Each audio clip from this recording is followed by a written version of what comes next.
Puis là, les deux vont retrouver le Hungaroring pour le Grand Prix de Hongrie. On se souvient de l'an dernier, ça avait fait des étincelles entre eux. C'était la première fois qu'il y avait vraiment eu une sorte de dysfonctionnement interne chez McLaren, une gestion des deux pilotes qui avait été assez mauvaise de la part de l'équipe, qui avait créé forcément des frustrations, mais qui avait permis à Oscar Piastri de gagner son premier Grand Prix.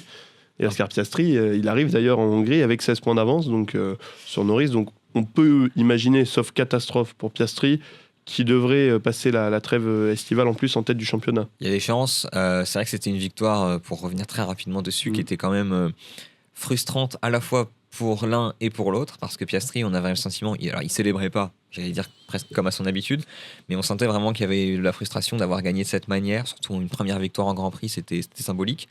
Oui, c'est vrai que c'était un Grand Prix qui avait mis en exergue quelques imprécisions stratégiques, peut-être c'est là qu'on s'était dit peut-être que McLaren n'est pas prêt à gagner encore et à mener un championnat. Donc ils ont fait du chemin depuis. Oscar Piastri qui a quand même des statistiques qui sont magnifiques depuis. 8e victoire là, ouais. C'est ce que j'allais dire. Il est à quelques encablures d'égaler son manager. Donc Mark Webber. Webber, voilà, tout à fait. Donc c'est vrai que c'est un Grand Prix qui est très important pour McLaren et qui peut devenir symbolique définitivement pour Piastri.